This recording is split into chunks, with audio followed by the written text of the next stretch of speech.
Good morning. अपने biology की online class में लेसन नंबर 7 वाष्पोत्सर्जन चल रहा था।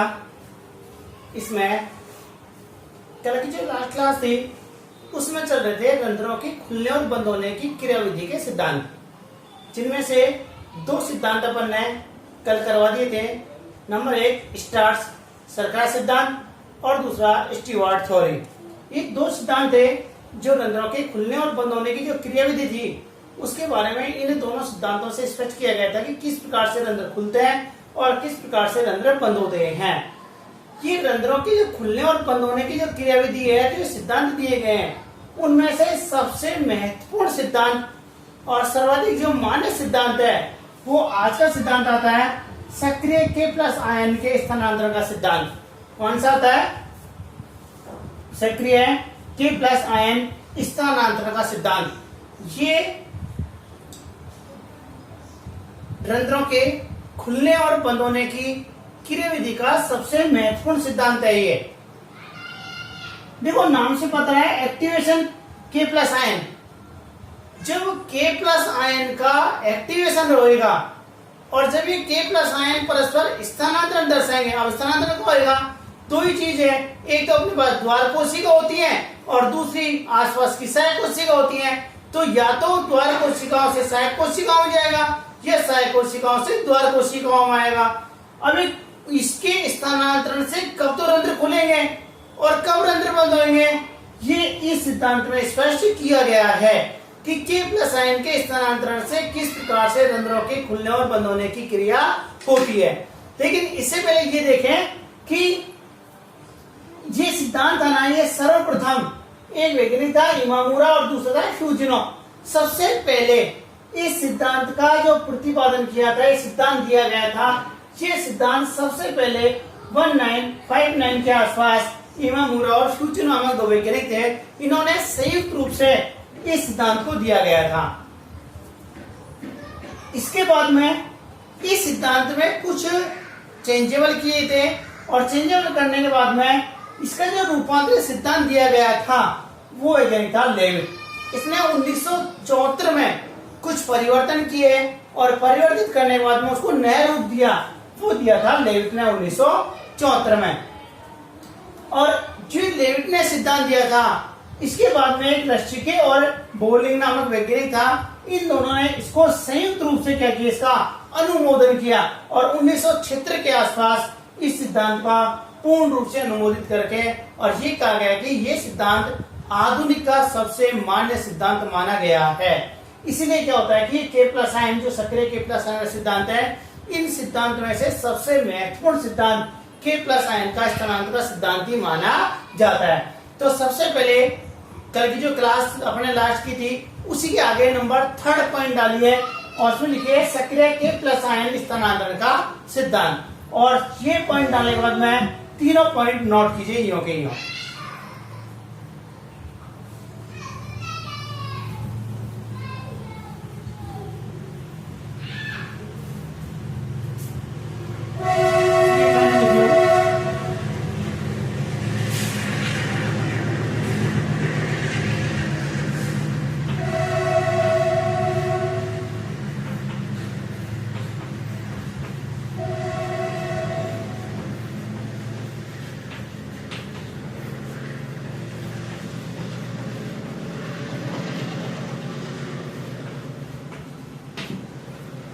इसको कंप्लीट कीजिए। सबसे पॉइंट डालिए नंबर 3 पॉइंट डालिए सक्रिय K+ आयन के स्थानांतरण का सिद्धांत और ये पॉइंट पहले नोट कीजिए।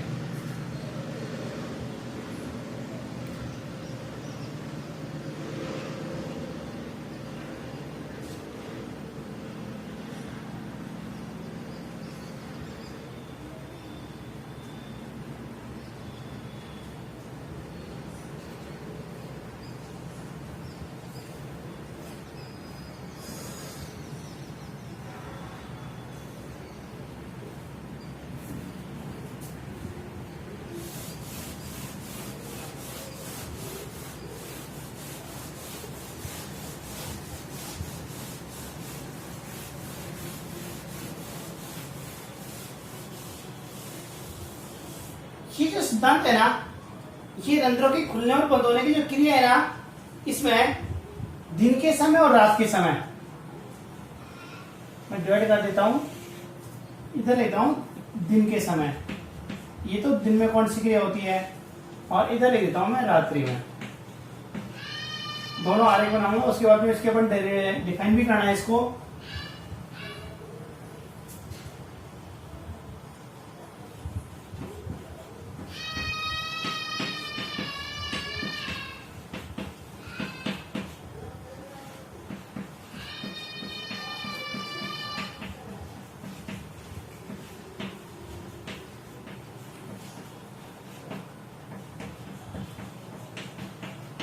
द्वार कोशिकाओं में मेलिक अम्ल का निर्माण।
मैंने आपको एक आरेख बनाया है।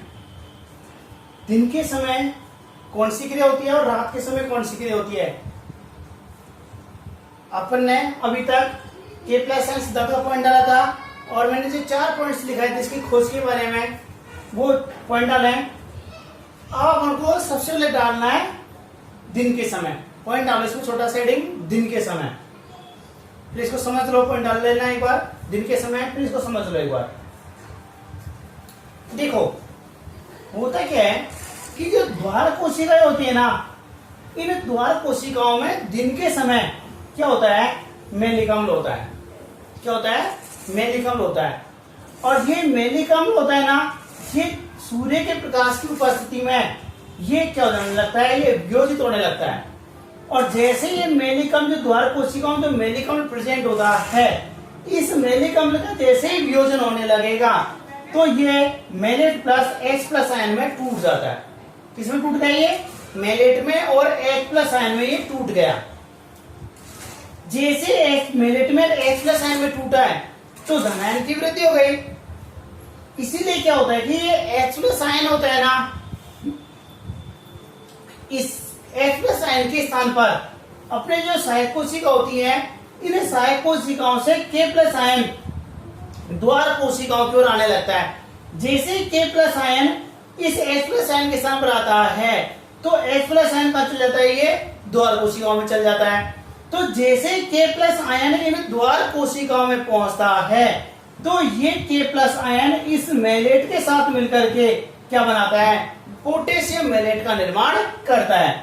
जैसे पोटेशियम मैलेट का निर्माण होता है तो पोटेशियम मैलेट क्या करता है, जो द्वार कोशिका होती हैं, इन द्वार कोशिकाओं की प्रासरण सांद्रता को बढ़ा देता है। जैसे प्रासरण सांद्रता बढ़ती है तो अंतःप्रासन क्रिया संपन्न हो जाती है। और अंतःप्रासन क्रिया होने से जो जल आसपास की कोशिकाओं में होता है वो जल कहाँ जाता है, द्वार कोशिकाओं में आ जाता है। और जैसे द्वार कोशिकाओं में आएंगी तो द्वार कोशिकाएं क्या हो जाएंगे, फूल जाते हैं, स्फीत अवस्था में आ जाती हैं। और जैसे स्फीत अवस्था में आती है रंध्र खुल जाते हैं। एक बार दोबारा समझ लीजिएगा, इंपॉर्टेंट सिद्धांत है, अच्छी तरह समझ लिए।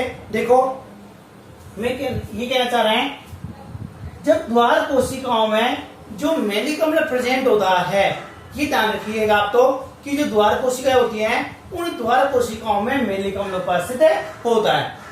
जैसे मैलिक अम्ल दिन के समय ये मैलिक अम्ल का वियोजन होता है तो ये मैलिक अम्ल होता है ना, ये मैलेट में और H प्लस आयन में टूट जाता है। किसमें टूटा, ये मैलेट में और H प्लस आयन में टूटा।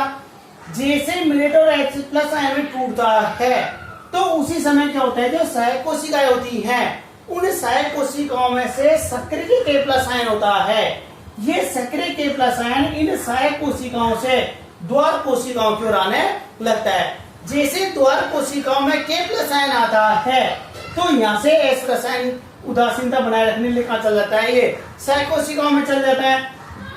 ये जैसे कि प्लस आयन द्वार कोशिकाओं में पहुंचता है तो द्वार कोशिकाओं में पहुंच करके ये मैलेट के साथ मिलकर के पोटेशियम मैलेट का निर्माण करता है।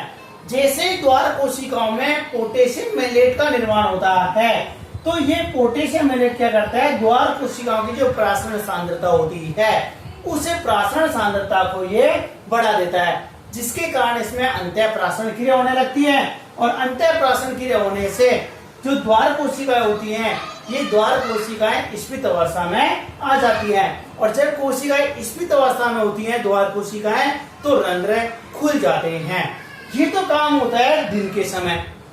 कब होता है ये, दिन के समय। तो मैंने आपको पॉइंट क्या डाला है, सबसे पहले पॉइंट डाला आप लिखो दिन के समय, उसी में नीचे लिखो दिन के समय।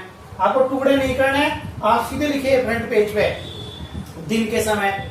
और दिन के समय लिखने के बाद में इस आरेख को बनाइए।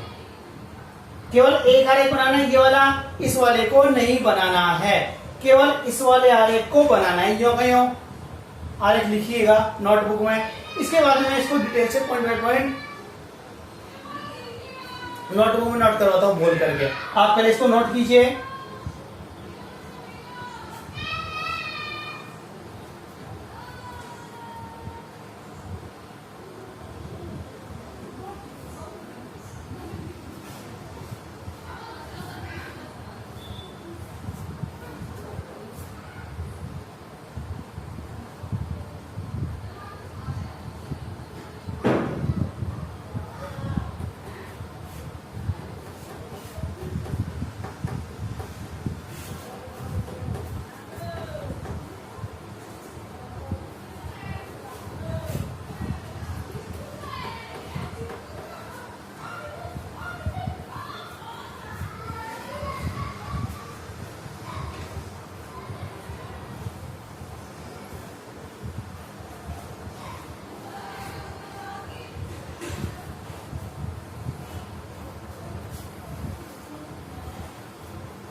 इसको नोट किया। इसको नोट करने के बाद में नीचे पॉइंट बाय पॉइंट लिखे, ऐसे एरो डाल के लिखेगा। ऐसे पॉइंट बाय पॉइंट मैं बोलता हूं, आप लिखिएगा। ऐसे पॉइंट बाय पॉइंट लिखिए। पहला पॉइंट लिखिए, एरो डाल करके लिखिए। मैं वो लिखवा देता हूं। इसी में से लिखो, इस सिद्धांत के अनुसार, इस सिद्धांत के अनुसार दिन के समय द्वार कोशिकाओं में, दिन के समय द्वार कोशिकाओं में मैलिक अम्ल का निर्माण होता है। दिन के समय मैलिक अम्ल का निर्माण होता है।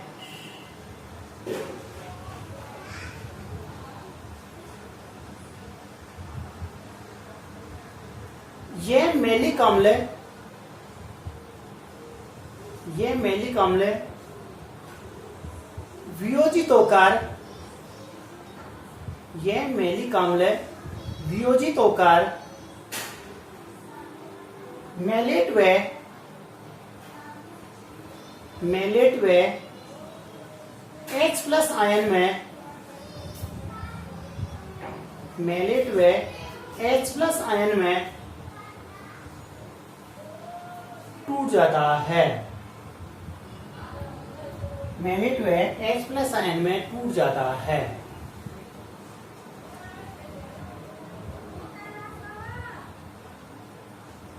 नेक्स्ट एरो में लिखिए,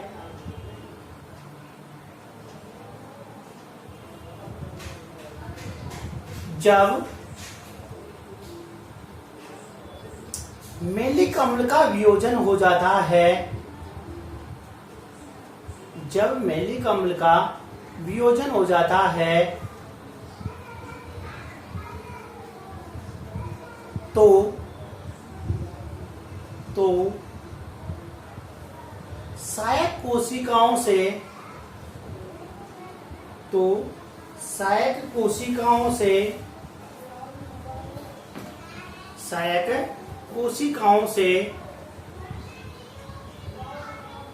सक्रिय K प्लस आयन का स्थानांतरण,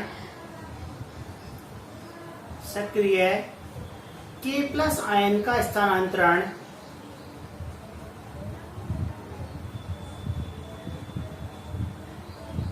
द्वार कोशिकाओं में होने लगता है। द्वार कोशिकाओं में होने लगता है।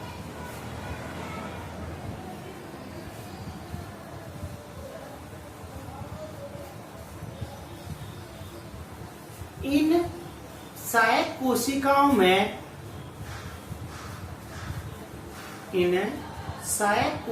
में धनायन की उदासीनता को बनाए रखने के लिए, धनायन की उदासीनता को बनाए रखने के लिए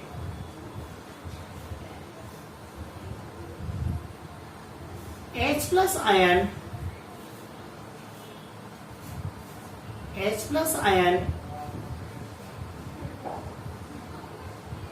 स्थानांतरित हो जाते हैं। H प्लस आयन स्थानांतरित हो जाते हैं।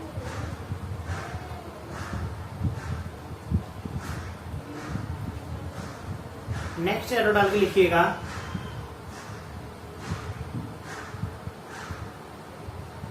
जब K प्लस आयन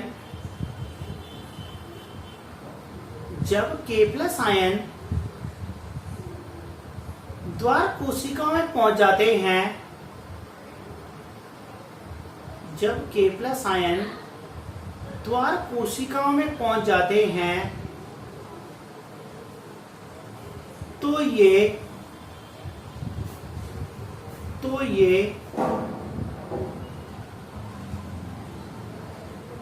मैलेट से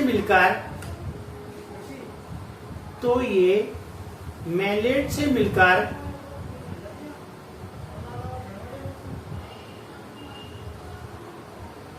पोटेशियम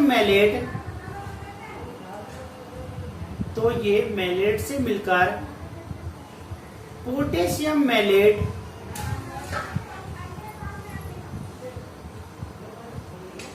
बनाते हैं,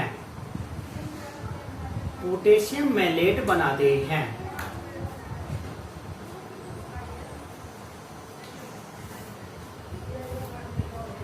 नेक्स्ट एरो डाल के लिखिए,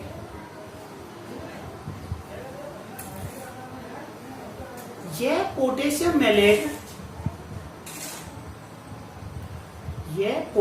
मैलेट द्वार कोशिकाओं के, यह पोटेशियम मैलेट द्वार कोशिकाओं की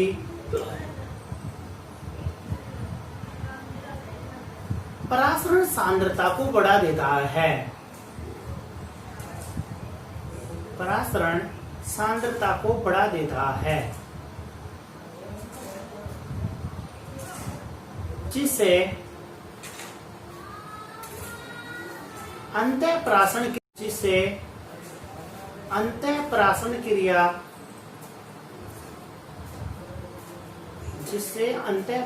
क्रिया संपन्न होने लगती है, अंतःप्राशन क्रिया संपन्न होने लगती है। अर्थात सहायक कोशिकाओं से जल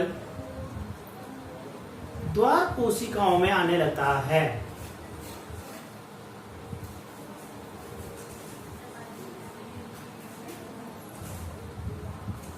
नेक्स्ट एरो डाल के लिखिए,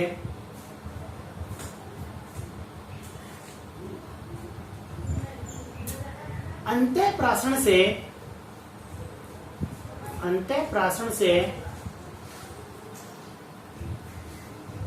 द्वार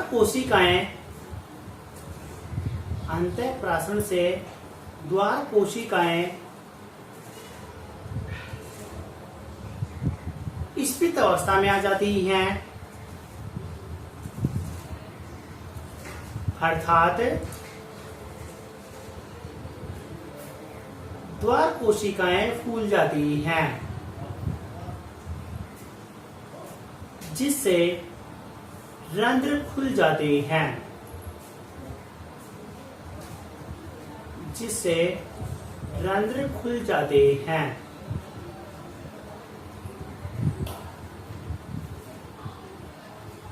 इस प्रकार नेक्स्ट ऑर्डर लिखिए, इस प्रकार दिन के समय रंध्रों के खुलने की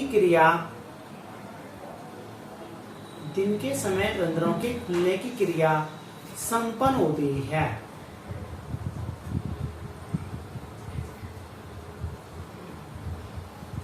कौन सा पार्ट कंप्लीट हुआ? केवल दिन के समय हुआ है।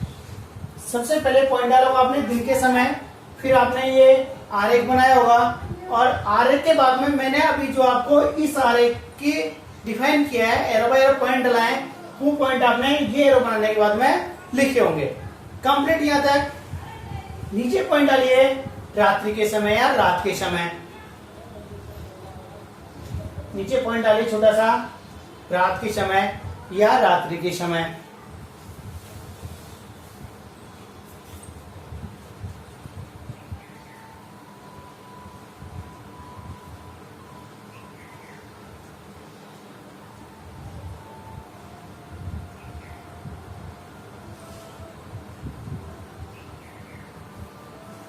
डाल दिया रात्रि के समय। और रात्रि के समय डालने के बाद में ये कंप्लीट न्यू का यूं आरेख बनाइए। पॉइंट डाले रात्रि के समय और यूं का यूं आरेख बनाइए। देखो क्या है, रात्रि के समय प्रकाश संश्लेषण क्रिया नहीं होगी। जब रात्रि के समय प्रकाश संश्लेषण क्रिया नहीं होती है, जो उपरंध्रीय गुहाएं होती हैं, इन उपरंध्रीय गुहाओं में CO2 की सांद्रता बढ़ जाती है। और जैसे CO2 की सांद्रता बढ़ती है तो इस CO2 की उपस्थिति में उपरंध्रीय गुहाओं में एब्सिसिक हार्मोन होता है ना, ये एब्सिसिक हार्मोन क्या हो जाता है, सक्रिय हो जाता है। और जैसे ही एब्सिसिक हार्मोन सक्रिय होता है तो जो बाहर से आसपास की कोशिकाएं जो K+ आयन आ रहे थे ना, उनका आना बंद हो जाएगा, बल्कि K+ आयन का यहाँ से बहिर्गमन चालू हो जाता है। जिसे K+ आयन बंद होंगे तो K+ आयन के बंद होने से जो द्वार कोशिकाओं की प्राशन सांद्रता है उसमें कमी आने लग जाएगी, और जैसे ही प्राशन सांद्रता में कमी आने लगेगी तो इसमें बाह्य प्राशन क्रिया संपन्न होने लगती है। और बाह्य प्राशन जब क्रिया होगी तो द्वार कोशिकाएं कैसे हो जाएंगी, सिकुड़ जाएंगी, श्लथावस्था में आ जाएंगी, और रंध्र क्या हो जाते हैं, बंद हो जाते हैं। तो पॉइंट डालिए रात के समय, और इस आरेख को यूं कहीं पॉइंट डाल के एरो बाय एरो उतारिए एक बार, फिर मैं इसको नोट आपको करवाता हूँ। यूं कहीं उतारो।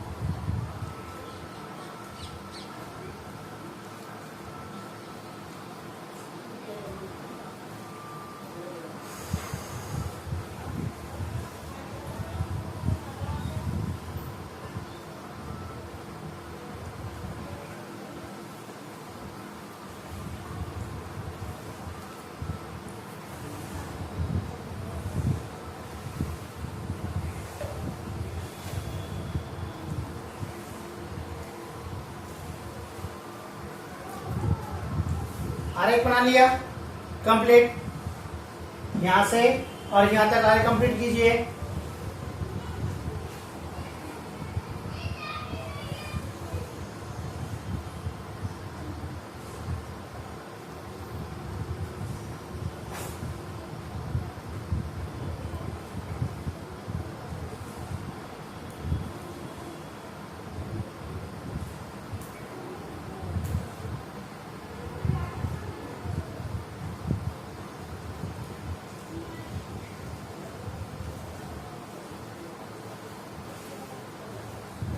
कंप्लीट हो गया। अब इसके नीचे arrow by arrow, point by point लिखिए। मैं लिखवा देता हूं, पॉइंट बाय पॉइंट आप लिख लीजिएगा।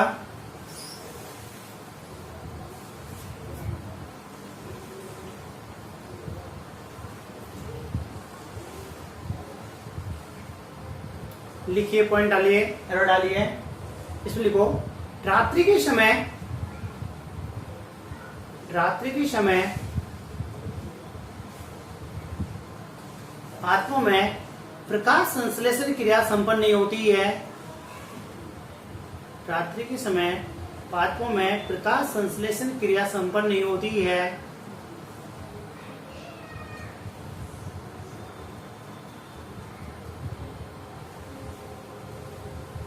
जिसके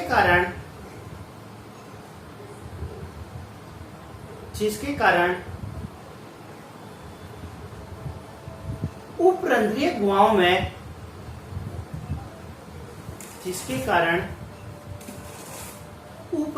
गुहाओं में CO2 की सांद्रता बढ़ जाती है। जिसके कारण उपरंध्रीय गुहाओं में CO2 की सांद्रता बढ़ जाती है।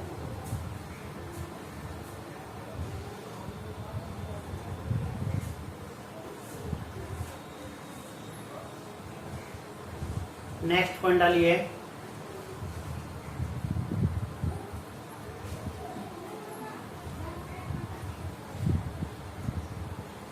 नेक्स्ट पॉइंट डालिए। CO2 की उपस्थिति से एब्सिसिक हार्मोन सक्रिय हो जाता है। एब्सिसिक हार्मोन सक्रिय हो जाता है।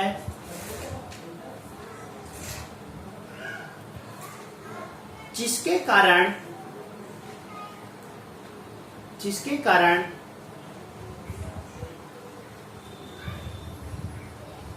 द्वार कोशिकाओं में जिसके कारण द्वार कोशिकाओं में K+ आयनों का आना बंद हो जाता है। द्वार कोशिकाओं में K+ आयनों का आना बंद हो जाता है। K+ आयनों का आना बंद हो जाता है।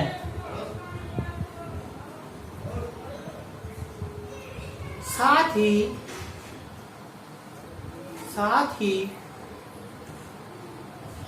द्वार कोशिकाओं से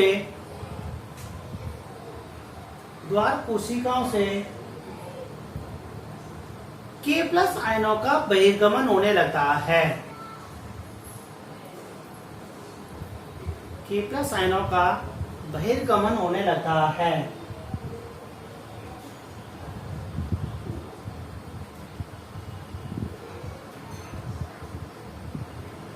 जिससे नेक्स्ट पॉइंट डालिए, जिससे द्वार कोशिकाओं की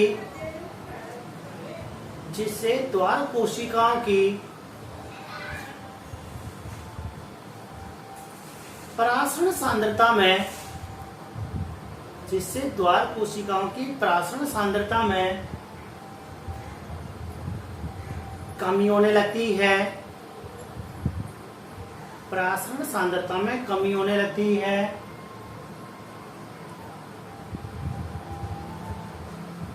जिससे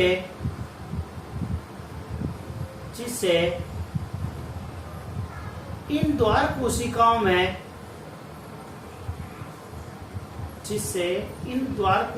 में बाह्य परासरण होने लगता है। जिससे इन द्वार कोशिकाओं में बाह्य परासरण होने लगता है।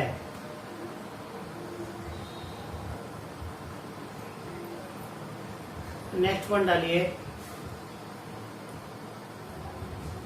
बाह्य परासरण के कारण द्वार कोशिकाओं से जल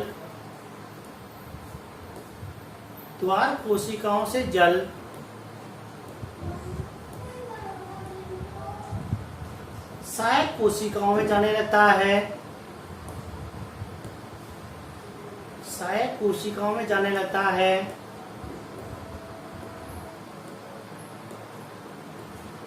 जिससे द्वार कोशिकाएं स्लग अवस्था में आ जाती हैं। जिससे द्वार कोशिकाएं स्लग अवस्था में आ जाती हैं। अर्थात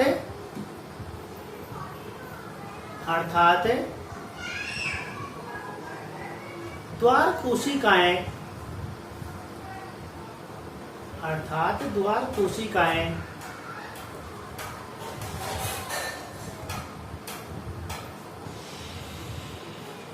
पिचक जाती हैं।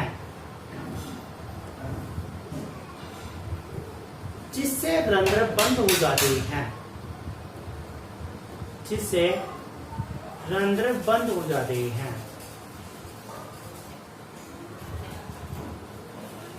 ये यहां पर लिखने का काम, आरेख का काम और समझाने का काम कंप्लीट हो गया। K+ आयन का सक्रिय K+ आयन का सिद्धांत कंप्लीट हो गया। एक बार फिर से मैं आपको समझा देता हूं, शॉर्ट में समझ लीजिएगा। देखो, जो सक्रिय K+ आयन का सिद्धांत है, इसमें K+ आयन होता है ना, यही रंध्रों के खुलने और बंद होने की क्रिया का नियमन करता है। तो दिन के समय और रात के समय इन पादपों में रंध्रों की खुलने और बंद होने की क्रिया होती है, और दिन के समय और रात के समय दोनों अलग अलग होती है। तो दिन के समय क्या होता है कि दिन के समय जो द्वार कोशिका होती है, इन द्वार कोशिकाओं में मेलिकम का निर्माण होता है। पॉइंट बाय पॉइंट सुनिएगा। दिन के समय द्वार कोशिकाओं में मेलिकम का निर्माण होता है, और मेलिकम के निर्माण के बाद में इस मेलिकम का वियोजन हो जाता है।